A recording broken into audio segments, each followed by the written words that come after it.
Então, gente, na aula passada nós fizemos uma revisão de mercantilismo e grandes navegações, né, com o intuito de chegarmos a uma colônia. Afinal de contas, se a gente está falando de colonialismo, a gente está falando de uma política mercantil, né, iniciada com as navegações, né, então a expansão, Tratado de Tordesilhas, e aí, quem é o Brasil? O que é o Brasil? Tá? E a gente inicia, então, esse ponto 1 aqui do nosso movimento, no estudo, então, da história do Brasil. Vocês vão ver aqui que esse primeiro slide aqui, a gente está falando sobre o quê? A gente está falando sobre, né, as características gerais do período colonial, e o tema da aula mesmo é montagem desse sistema colonial, né? Ou seja, o estabelecimento do Brasil enquanto uma colônia, tá? A gente vai percebendo que essas características aqui, gente, elas têm que ser memorizadas. Professor, mas o aprendizado significativo é muito importante para, né? Então, educação não é decorar, educação é memorizar, não é memorizar, é saber o conteúdo, tá bom? Saber o conteúdo também passa por entender o processo, e para entender o processo você precisa saber as características.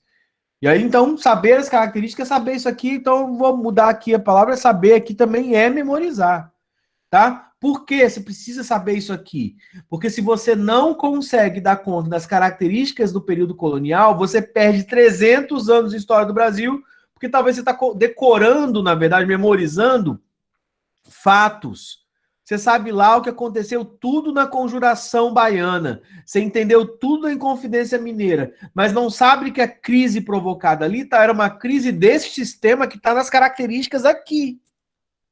As revoltas nativistas ou as revoltas pró-independência, né, elas têm características no regime colonial. E para entender isso, tem que entender o próprio regime colonial. Para entender a conformação entre conservadores e liberais, ou entre Partido Português e Partido Brasileiro no início do Império, eu tenho que entender como essas elites brasileiras foram constituídas. Não adianta só entender que os Cavalcante eram uma elite. Eu tenho que entender que como que a indústria açucareira seguiu o seu ritmo para chegar a estes emblemas nacionais, a esses vultos históricos que vão estar protagonizando um movimento em defesa ou característico da própria construção ou edificação de um sistema colonial. O que é um sistema colonial? E aí passo agora, você tem que memorizar. A colônia do Brasil é uma colônia de exploração. O que uma colônia de exploração faz? Ela fornece gêneros inexistentes para a Europa. E não apenas isso. Ela é ligada a essa metrópole por um pacto colonial. Ela envia matéria-prima? Envia. Mas ela também é mercado consumidor das manufaturas metropolitanas. O Brasil, quando não consumia manufaturas portuguesas, porque há uma falência também, lembra da prática bulionista, Portugal não desenvolve tanta manufatura. Vai ter acordos comerciais que vão enxurrar o mercado colonial brasileiro de produtos ingleses. A Inglaterra se utilizará da fragilidade metropolitana portuguesa para explorar também o Brasil. Então, o Brasil foi explorado por Portugal? Foi. Mas foi explorado por franceses e por ingleses. Foi explorado desde o século XVI, com muitos saques e invasões no território.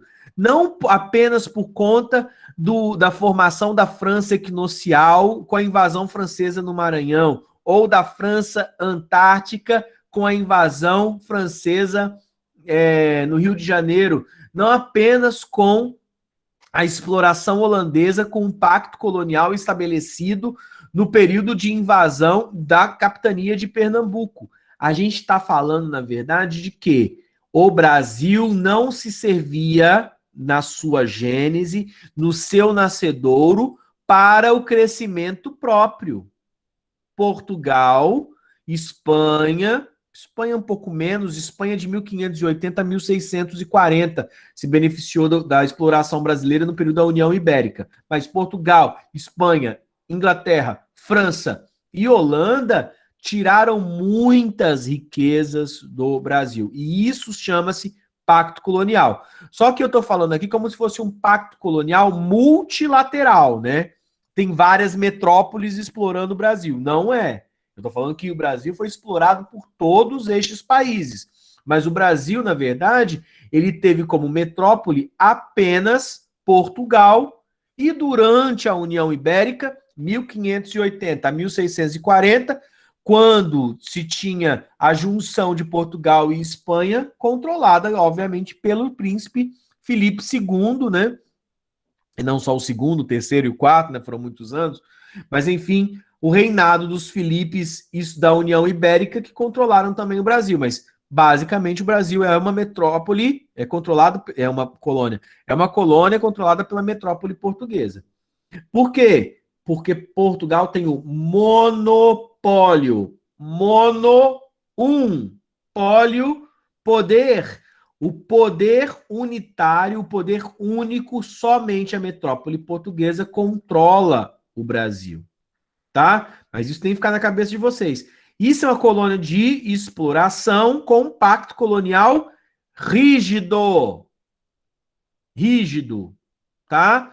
Tanto que Dona Maria I vai chegar no período do Marquês de Pombal a proibir a qualquer abertura ou fábrica no Brasil. É o evento conhecido também como fábrica de vassouras, né? Era proibido ter produzir vassoura no Brasil. Tá?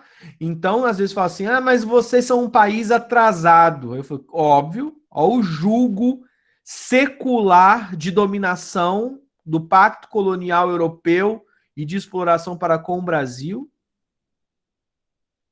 Tá?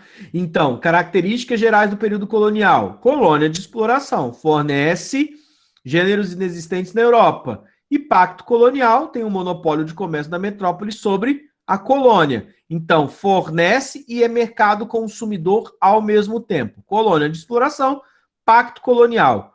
Qual que é essa estrutura quadripartite aqui, de 4 outros nomes aqui? O que é uma estrutura? O nome disso aqui chama-se plantation.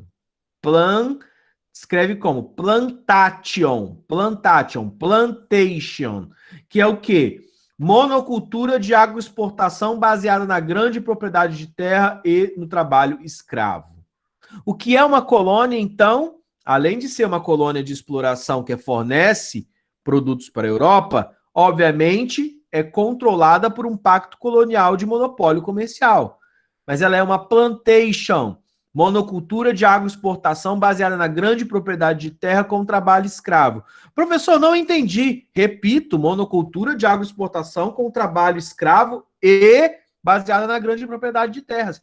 Mas como? Eu não escutei, professor. Monocultura de agroexportação, latifúndio e escravismo. O quê? Latifúndio e escravismo, sim, também agroexportação e monocultura. Monocultura, agroexportação, escravismo e latifúndio, sim. Latifúndio, monocultura, escravismo e agroexportação. Agroexportação, monocultura, latifúndio. Eu posso repetir isso aqui 200 vezes.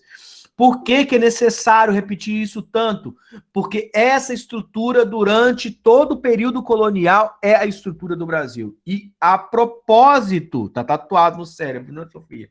E a propósito, a escravidão sai em um determinado momento. E não é 1888, né? Não é Princesa Isabel, Lei Áurea, não, que acaba com a escravidão. A gente vai estudar também o fim do escravismo aí, mas o fato de ser latifúndio, grande propriedade de terra e monocultura de agroexportação é a estrutura do Brasil até hoje. Substituiu, obviamente, a cana-de-açúcar pelo café. Obviamente, teve um período ali de látex, teve um período de cacau muito forte, mas para além das drogas do sertão e para além do açúcar, o café, e hoje é o quê? Milho e soja. Toda vez que você vê lá o agro é pop na televisão e falando que o Brasil conseguiu superávit primário ascendente por conta do agronegócio, nós estamos falando disso. Estamos falando de monocultura de agroexportação baseado na grande propriedade de terra. E é por isso também que é tão difícil falar de reforma agrária no Brasil. Porque toda vez que fala de reforma agrária no Brasil, se pensa que está falando o quê? Dos comunistas, filho da putas, que querem saquear o território brasileiro, as riquezas do Brasil. Que não é. Tem terra para dar de metro o território brasileiro. Quando a gente fala, por exemplo, de reforma agrária, nós estamos falando o quê? De perceber terras, pegar terras devolutas ou terras que não têm uma produtividade e, obviamente, dar a quem não tem nada. Né? Até porque grilagem no Brasil é algo que faz parte também do itinerário formativo do nascedouro do país. Ah, porque eu comprei essa terra. Às vezes comprou o quê? Comprou uma mata, desmatou, comprou por preço de banana, comprou R$ 5, 5 pila, um pedaço de terra. Mas isso não foi feito ele, né? Foi o avô do avô do avô do avô e, portanto, é o dono daquilo ali, ainda como se fosse a Sesmaria de Brás Cubas. Tá? Eu vou explicar o que é Sesmaria de Brás Cubas, que para mim é uma metáfora bacana para explicar um pouco da questão do problema da reforma agrária brasileira. Tá, já que eu já falei, né? Gente, a Sesmaria de Brás Cubas foi uma das Sesmarias de Martim Afonso de Souza, né? No início do século XVI, 1532, e acho que Sesmaria de Brás Cubas de 33, mas tá ligada à capitania de São Vicente. O que era a Sesmaria do Brás Cubas? Brás Cubas, gente, não é apenas o personagem, o nobre do Machado de Assis, não, tá? Brás Cubas foi um nobre muito influente no século XVI no Brasil, que ganhou uma fazenda, uma sesmaria, um protetorado, uma terra, do Martim Afonso de Souza. E qual era o tamanho dessa terra? Pouca.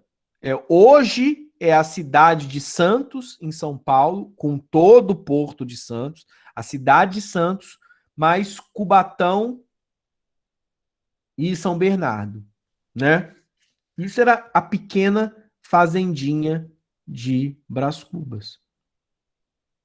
Percebe o que eu estou querendo dizer? Então, hoje, Santos, que é uma das cidades mais importantes da vida e do cenário econômico brasileiro, né? Era uma sesmaria, era uma fazenda só. Santos, de uma pessoa, Brás Cubas, dono. Santos, Cubatão, São Bernardo. Tá? Mas vamos lá, então. A estrutura, né? Quem vai ver esse vídeo depois, gente, eu não sou comunista, tá? Tô falando aqui contra a propriedade privada. Não sou comunista, né? Eu tô falando que o Brasil, né, durante muito tempo, João Goulart tentou fazer, mas toda vez que a gente vai tentar falar sobre reforma agrária no Brasil, parece que é uma coisa de comunista que não pensa naquele. Tá. E será que nós temos que manter o modelo econômico brasileiro? E aí, não sou eu que estou falando, não. Quem falou isso foi Juscelino Kubitschek, por exemplo. Getúlio Vargas chegou a falar isso no momento.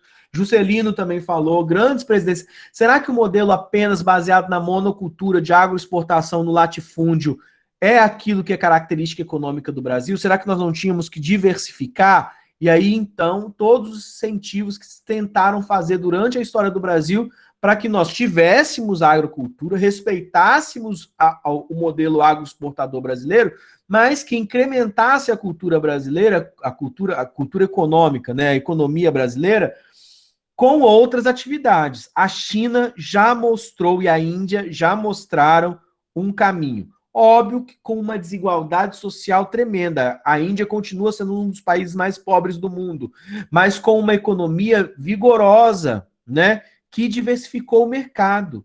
Né? É complicadíssimo a gente ter demorado tanto, por exemplo, no desenvolvimento de fármacos como a vacina da Covid. E os indianos e os terem sido tão, sabe? Por quê? Porque teve investimento para a produção de fármaco. E isso não é só para produção de fármaco, com tecnologia igualmente, tá? Então, o que acontece? Hoje nós vendemos para fora trigo, vendemos soja, alimentamos, somos o celeiro do mundo. E quando a gente vai falando de trigo e está falando de soja, a gente está falando, na verdade, de carne, tá? Porque a gente está alimentando a pecuária do mundo, né? Porque você não come aí na sua casa. Você está comendo muita soja ultimamente? Não come, come pouco, come farelo, come óleo, né? Toma óleo de soja, come farelo de soja, mas é o quê? É a base da ração animal da pecuária, né? Então, quer dizer, nós alimentamos o mundo e recebemos de volta muito pouco. As commodities agroexportadoras, beleza, tá ali. E aí, o que que volta aqui? O que que volta para nós? O que que volta aqui para... Né, a gente tem que comprar um celular por um preço gigantesco. A gente compra um computador com um preço fila da puta. Porque nós produzimos pouca tecnologia. Tecnologia, gente, é isso aqui, ó. Microfoninho. Eu tô falando de microfone. Desse computador aqui. Dos periféricos que a gente está usando para ter internet agora. 5G, sabe? A gente vai lá, isso aqui não nasce no agronegócio. Aí eu vou, beleza. Quantos metros quadrados de soja, de riqueza, foi produzida para eu comprar um celular? Isso é uma outra análise também, né? Hoje, né, para você ter uma análise vegana da vida, por exemplo, você tem que pensar em tudo, toda a cadeia produtiva, né? Tipo, eu não como carne porque eu não gosto de carne, ideologicamente não acho que tem que comer carne. Beleza, aí você tem essa opção. Agora dizer que aí você vai lutar contra a cadeia produtiva, então não usa celular, né? Porque, obviamente, quantos metros quadrados foi necessário para comprar aquela tecnologia? Tá, mas nós vamos entrar aqui numa sociologia. Eu nem sou professor de sociologia, sou professor de história e sou professor de filosofia. Aqui é história, mas eu quero que vocês percebam o seguinte: grave, tatua ali como a Sofia colocou no cérebro.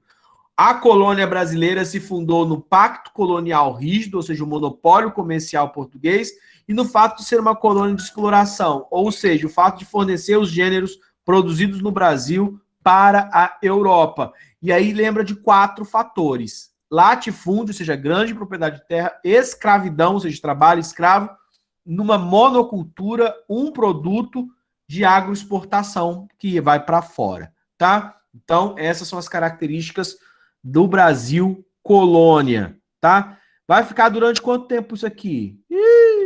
Tem coisa que tá até hoje, tá? E assim a gente inicia a história do Brasil, né? O primeiro período da história do Brasil é chamado de pré-colonial, ou seja, é antes da formação da colônia propriamente dita, tá? O Brasil fica em segundo plano, de 1500 a 1530. Comércio com as Índias era muito mais lucrativo. Lembra do Tratado de Tordesilhas, que Portugal não tinha só o Brasil. A ausência de metais preciosos, por quê? Porque não tinha uma civilização inca aqui, entendeu? Os espanhóis chegaram lá, o ouro já tinha sido né? Já estava ali o ouro já, né? Aqui eles não procuraram o ouro, né? Viu? E ó, esse povo aí não tem ouro, então não vou saquear, né? Não tem como saquear. Óbvio que houveram tentativas aí de dar uma olhada no Brasil, né? Eu coloco aqui embaixo, tá embaixo, vem depois de pau-brasil, que você vai ver aqui, ó. Expedições de reconhecimento. Gaspar Lemos, 1501. Gonçalo Coelho, 1503. E a partir daí, gente, começou muita invasão, principalmente para extração de pau-brasil, de várias metrópoles, de vários países da Europa, tá? E aí, das costas, né? Expedições guarda-costas. Só que olha o tamanho do litoral brasileiro. Das caravelinhas passando para cima e para baixo, vai conseguir guardar a costa? Não vai, né, gente? Então foi um fracasso, mas tem aí as expedições comandadas por Cristóvão Jacques de 1516 a 1516 a 1526. Como tudo isso aqui estava fracassando, tá? Então começa o processo colonial português. 1531, Martim Afonso de Souza faz uma expedição colonizadora, a primeira expedição com caráter colonizador. Tinha tido expedição de reconhecimento, expedição de guarda-costas, agora uma expedição colonizadora, tá? Em 532 funda a vila de São Vicente e o primeiro engenho de cana-de-açúcar do Brasil, que é o engenho de São Jorge, tá? Até então, antes de fundar a economia açucareira brasileira, que é inclusive tema da nossa próxima aula, o pau-brasil era o principal produto econômico brasileiro. Fabricação de tintura de tecidos, exploração nômade predatória, ou seja, em volta de toda a costa brasileira, adquirido por meio de escambo com os índios e incursões estrangeiras, né, principalmente dos espanhóis e dos franceses, que foram os que mais roubaram pau-brasil aqui, tá? Franceses, gente, manufatura de tecidos, né? A manufatura dos panos franceses, né? Das linhos franceses, né? Que eram tingidos, então, pelo pau-brasil brasileiro na faixa. Ou, de outro modo, free. Ou, de outro modo, roubado. Ou, de outro modo, contrabandão, tá? Espanha, França, contrabandeavam, né? Pau-brasil, né, aqui no nosso território. E não apenas, tá? Não apenas, tá? Outros também contrabandeavam. Esses aí são só os mais ladrões, né? Aqui as áreas de exploração do pau-brasil, vocês vão perceber, obviamente, que é coincidente com o quê? Com a Mata Atlântica. A Mata Atlântica, né, floresta tropical brasileira do litoral atlântico. A gente tem aqui, ó, a feitoria de Pernambuco e vai parar lá na feitoria do Rio de Janeiro, que é a feitoria sul do Rio, né, que é Angra dos Reis, tá?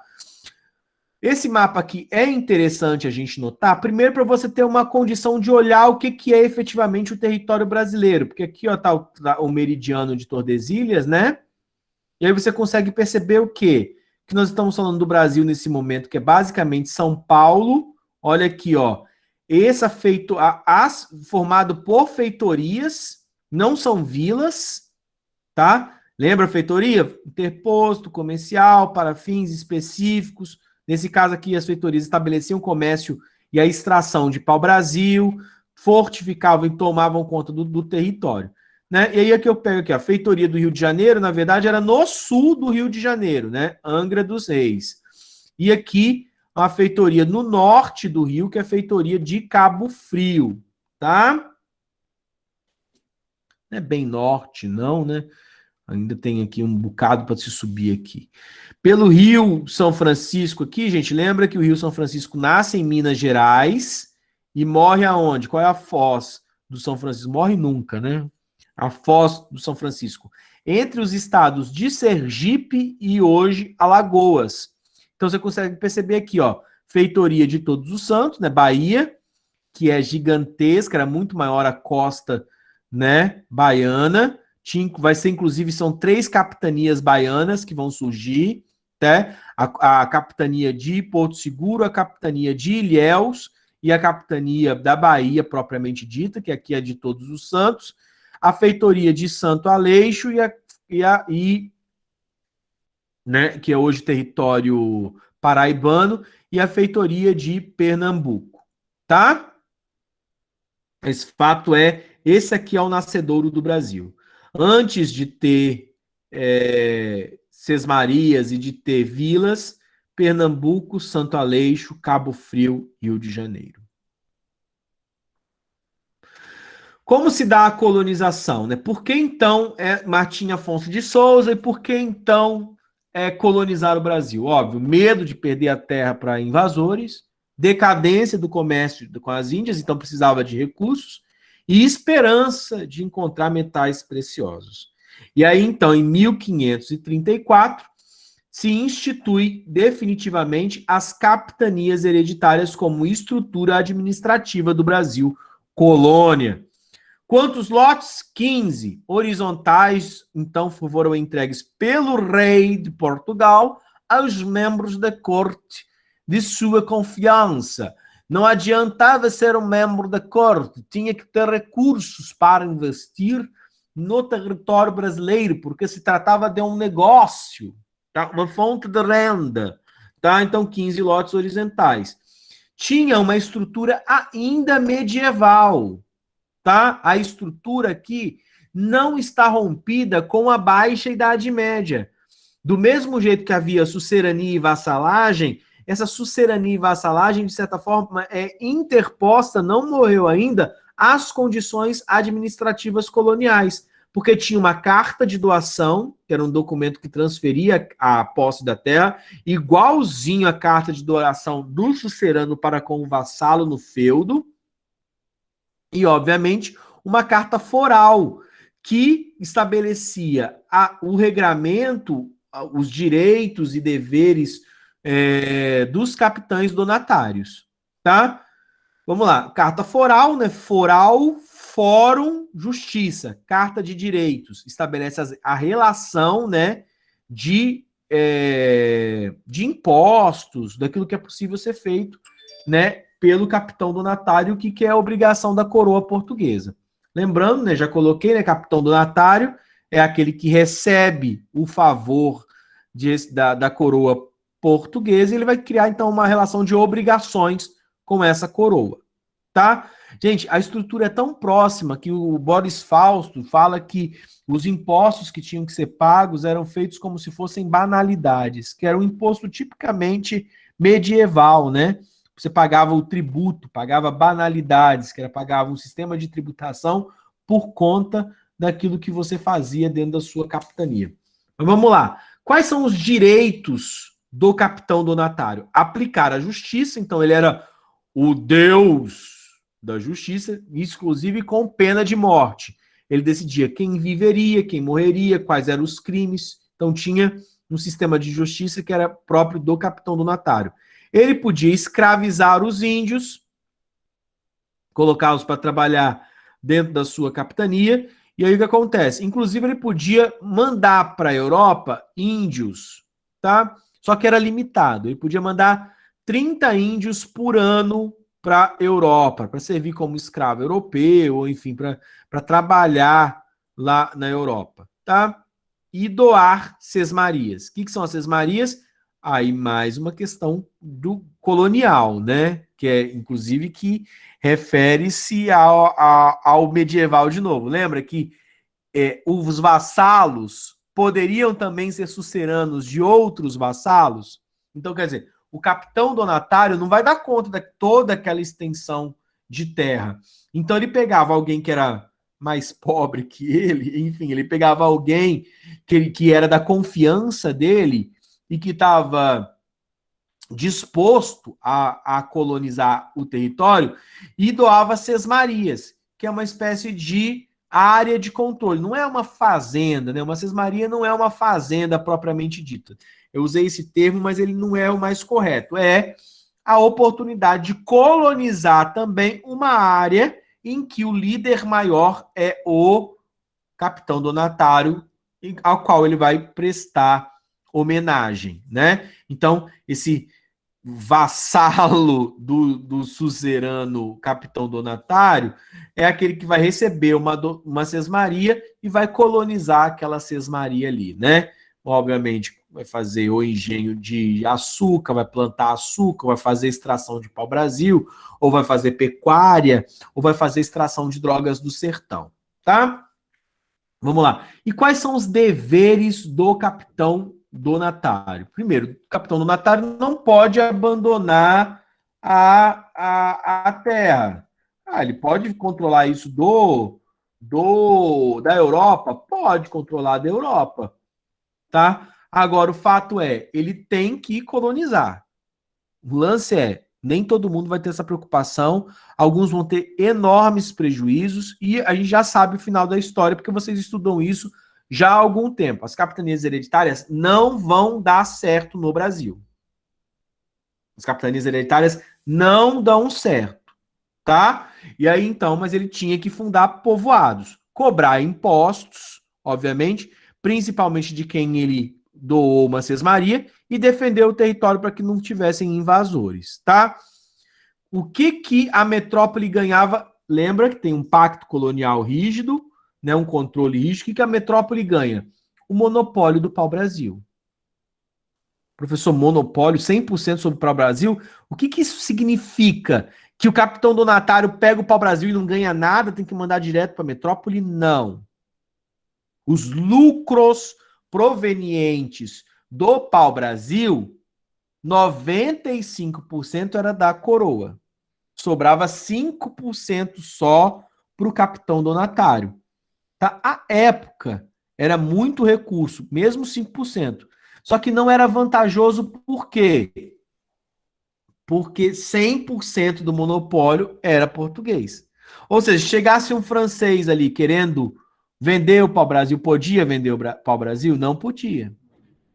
Se chegasse um holandês querendo comprar o pau-brasil, não. As outras nações deveriam comprar o pau-brasil de Portugal. Percebem? Então não são os donatários, porque o monopólio é português. Então, tem uma parte de lucro? Tem. Uma fração muito pequena, 5% é muito pouco, frente aos 95% que a coroa vai ganhar. Tá? Mas ainda assim ganhava alguma coisa. Mas o que os capitães donatários espertos vão fazer? Tráfico. Compra quem quer pagar, ué. Entendeu? Esse monopólio nunca vai ser respeitado, tá? Vai ter fiscalização e tudo, mas nunca vai ser respeitado. 100% também o monopólio comercial sobre as drogas do sertão. Professor, drogas do sertão? O que é isso? Dorgas? São dorgas que tinha na colônia. Dorgas é coca, professor? Não, gente, dorgas aqui não são dorgas. Drogas do sertão são produtos nativos que vão ser extrativados, ou seja, já estavam ali, não são plantados, não são agrários, não são agrícolas. São produtos de natureza, obviamente, biológica, da flora brasileira, tá, das matas, mas que não são produzidos, não foi plantado, entendeu? Se é originário, né, então é também de 100% brasileiro. E aí vão ter, gente, por exemplo, que drogas são essas? Cacau, canela, castanha, cravo, pimenta, tudo que é de origem extrativista, tá?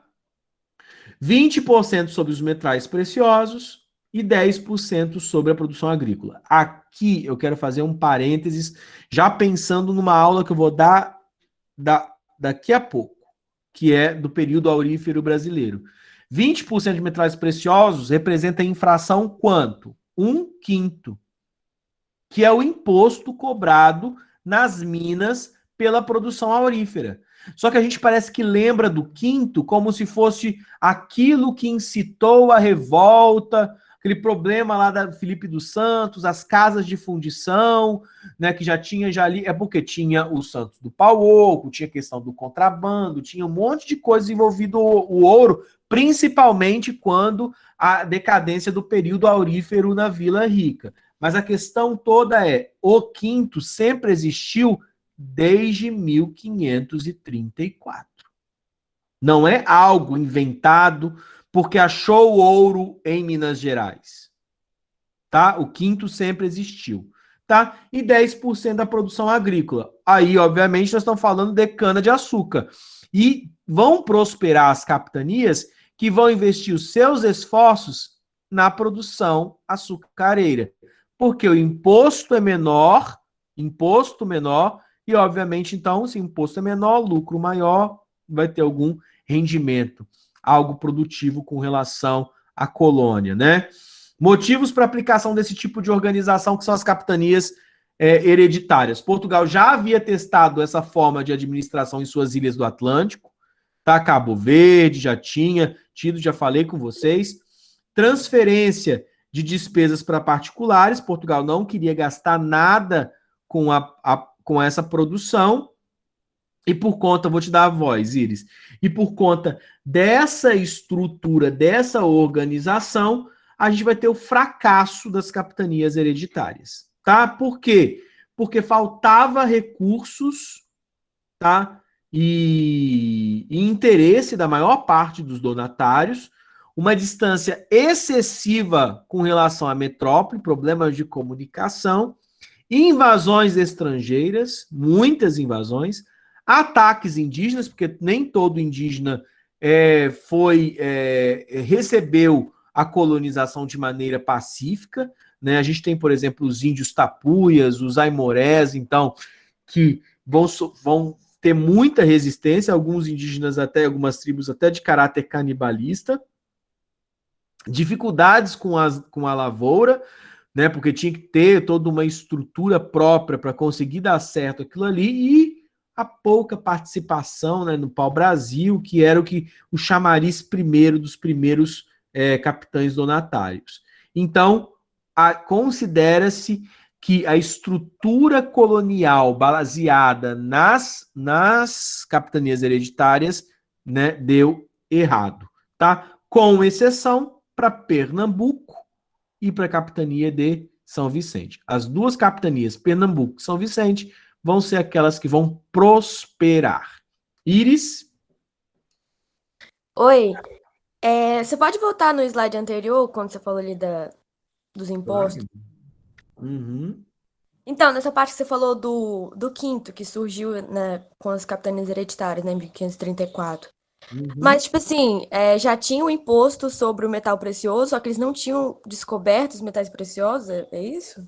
Sim, porque muitos iam para lá para buscar, procurar, prospectar metal precioso, entendeu? Sim, Só que vai demorar para achar. Então, tanto que a gente fala que existe duas sociedades no Brasil colônia, baseadas na relação econômica, né? A sociedade açucareira e a sociedade aurífera, tá? São dois modelos bem diferentes de sociedade. E o primeiro modelo foi o açucareiro, entendeu? Porque demorou encontrar ouro no Brasil, entendi. É entendeu? porque o surgimento, coberta, na verdade, né, do ouro, foi lá por volta de 1700, né? Sim, já foi no início do século XVIII, final do século, passagem Ah, do século XVII para o século XVIII. uhum. Ah, beleza, então, obrigada. Nada, Iris. Enquanto todo esse período aí, nós estamos falando de capitania açucareira. Depois da invasão holandesa no Brasil, tanto que cronologicamente, a invasão holandesa é anterior. Porque a sociedade açucareira vai começar a decair a partir da expulsão dos holandeses de Pernambuco. Porque aí os holandeses começam a produzir açúcar nas Antilhas, por isso que tem as Antilhas holandesas, né? E o mercado brasileiro começa a se enfraquecer um pouco. Aí o respiro que vai ter o Brasil vai ser quando encontra ouro no final do século XVII. Quer dizer, no caso, é isso, final do XVII.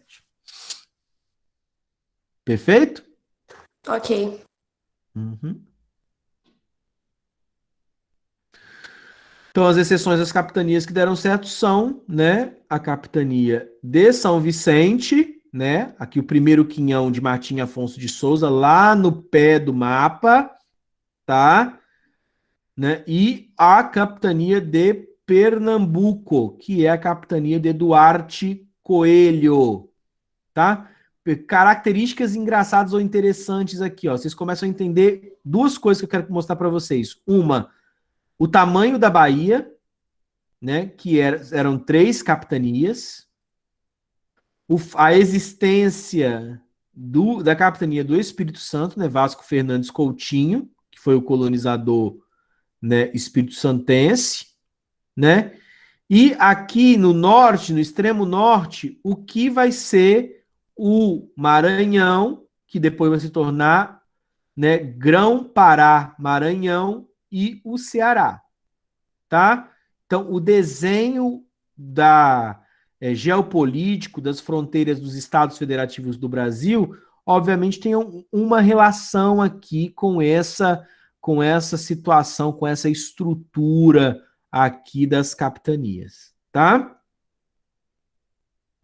Né, São Tomé, a gente está falando do Rio de Janeiro, né? Vamos seguir. Governos gerais. Não deram certo as capitanias hereditárias, se iniciaram então os governos gerais. né, para corrigir o erro das capitanias. Tem o objetivo também de centralizar administrativamente o governo da colônia. Então, quem era o capitão donatário?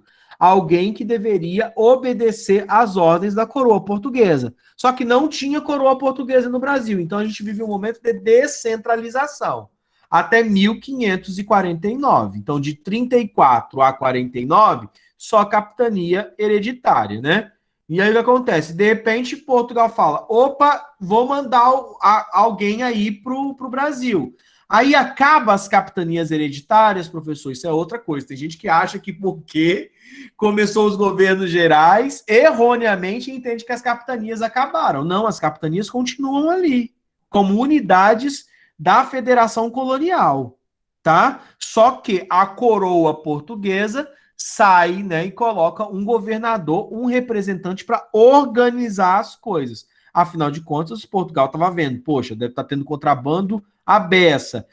Tem gente que abandonou a capitania, não está fazendo nada. E daqui a pouco já tem invasão lá. Então vamos mandar então alguém da coroa portuguesa para organizar administrativamente a colônia, tá? Então representa uma centralização administrativa aos governos gerais.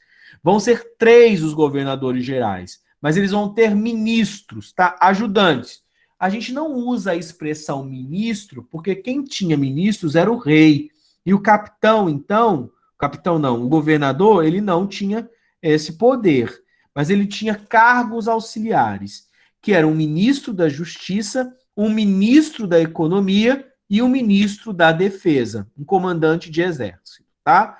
Que eram chamados de ouvidor-mor, ou o grande ouvido, aquele que escuta e decide sobre o que é certo e errado. Então, tira o poder da justiça dos capitães donatários e passa a ser exercido por esse, aspas, ministro, que é o ouvidor-mor, o provedor-mor, que é o tesoureiro, né, quem toma conta do tesouro é o quê? Aquele que cobra imposto, tá? Ou seja, que pega imposto, mas não só isso, tá? Ele também provinha, ele dava de volta, tá? Ele auxiliava na compra de materiais europeus, ou trazendo, mas obviamente que será cobrado, né?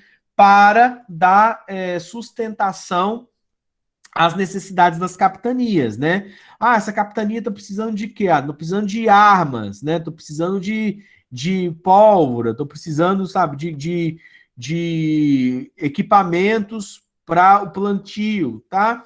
E o capitão Mó, né, que é o responsável pela defesa do território brasileiro, tá? Primeiro governador geral do Brasil foi o senhor Tomé de Souza, 1549 e 1553. Ele institui a capital do governo geral, Salvador. Salvador, então, é a primeira capital do Brasil, professor? Mais ou menos. Salvador é a primeira capital do governo geral brasileiro. Percebem? É capital do Brasil? Sim. Mas é a capital do governo geral, tá? Porque vai mudar. A gente vai ter muitas mudanças aqui, porque hora vai centralizar, hora vai descentralizar, hora vai centralizar, hora vai descentralizar. Mas, enfim, a primeira capital é Salvador. Doação de sesmarias, ele vai doar muitas sesmarias. Criação de engenhos, criação do primeiro bispado do Brasil, que é Pedro Fernandes Sardinha. Ou seja, nós estamos falando da vinda dos jesuítas para o Brasil. Por quê, professor? Lembra que a Europa está vivendo a contra-reforma. Portugal, contra-reforma. Fundação da Companhia de Jesus. Então, cria-se um bispado brasileiro, Pedro Fernandes Sardinha. Tem uma morte horrenda, é comido pelos índios, tá? Vinda de jesuítas, o principal jesuíta, aquele que vai comandar, né, a companhia Companhia de Jesus no Brasil, é o senhor Dom Manuel de Nóbrega, tá? Que vai fundar o colégio, inclusive o primeiro colégio brasileiro, que é o Colégio de São Tiago, tá? Aonde? São Paulo, né? Vila de São Vicente, né? E vai, obviamente, conhecer bastante um outro religioso jesuíta que tem uma influência gigantesca na capitania do Espírito Santo, que a gente conhece como Padre Anchieta, tá? É neste período também que acontecem as expedições do tipo entradas, que são expedições de reconhecimento do interior do território brasileiro. Entradas, tá? Duarte da Costa, 1553 a 1558, é o segundo governador-geral. Esse aqui, coitado, vai passar muito aperto, tá? Atritos entre os colonos e jesuítas, entre o bispo e ele mesmo, governador, atrito com os índios e, obviamente, a invasão dos franceses no Rio de Janeiro, quando eles fundam a França Antártica, em 1555, tá? Então ele vive muitos tumultos. Por que tumultos, Jameson, existiam entre colonos e jesuítas? Tá? Porque os jesuítas fundam reduções, né? Fundam povoados, né, chamados reduções, que eram para catequização indígena. E então eles dificultavam o processo de escravização indígena colonial. Tá? Então, obviamente, a igreja, ao vir para o Brasil, começa a querer se meter na estrutura administrativa, por isso também os conflitos de Duarte da Costa com o bispado, por conta das reduções religiosas, e ainda tribos e tribos indígenas ainda que tinham, que não aceitavam o processo colonial e então entravam em guerra, né, com os portugueses. Lembra que desde o do capitão donatário, da fundação das capitanias hereditárias, se podia escravizar os índios, e isso não estava sendo tão tranquilo assim, tá? Quem vai expulsar os franceses do Rio de Janeiro vai ser o senhor Estácio de Sá, tá? Que era sobrinho e comandante das tropas, né, de Mendes Sá. Mendes Sá, então, é o terceiro governador-geral do Brasil e vai reestabelecer a paz interna, né? Obviamente, com a ajuda, essa expulsão dos franceses se dá com a ajuda dos índios, tem toda uma organização aí de apoio, né? E aí eles conseguem expulsar os franceses do Rio, tá? Vai ser marcado um período por luta contra os indígenas, são muitas tribos, tá? São muitas etnias e exportação dos negros para os fins escravistas. Tá, o que acontece? Os portugueses já entenderam que não dava para esse processo de escravização indígena não era tão simples assim.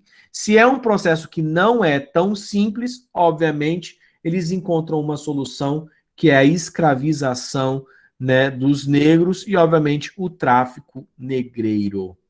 Infelizmente, eu vou ter que parar aqui por conta da aula. Queria ter dado... Se eu tivesse 15 minutos aqui, eu completaria o meu projeto de felicidade deste momento, mas porque eu vou ter que entrar na outra turma lá, eu vou, infelizmente, ter que terminar, tá? Mas aí a gente continua, vou ter vídeo falando sobre isso, a gente vai continuar, tá bom, meus queridos? Faltou aquela uma aulinha, né? A gente precisa da reposição dessa aulinha, porque quando foi 3 aulas, eu consegui terminar nas outras turmas, tá? Vou marcar com vocês aí, Sofia, e vou conversar com Sofia. É Sofia que é líder de vocês, não é? Isso. Né? E aí eu vou marcar com vocês na semana que vem uma aula de reposição de síncrona, uma aula. Eu preciso de uma aula para terminar esse conteúdo aqui, para vocês ficarem junto com a outra turma, tá bom? Com as outras turmas. Beleza, meus queridos, olha, fiquem bem. Esse é o ritmo da aula. Espero que vocês estejam gostando. Tá tudo certo? Posso continuar nesse ritmo? Vocês estão sentindo de alguma falta de alguma coisa metodológica ou tá tranquilo? Ah, belezinha então, meus queridos, minhas queridas. Tudo bem então. Ó, até a próxima aula. Beijo grande. Tchau, tchau. Falou de Emerson. Obrigada, Falou, Emerson. meu querido. Valeu, valeu.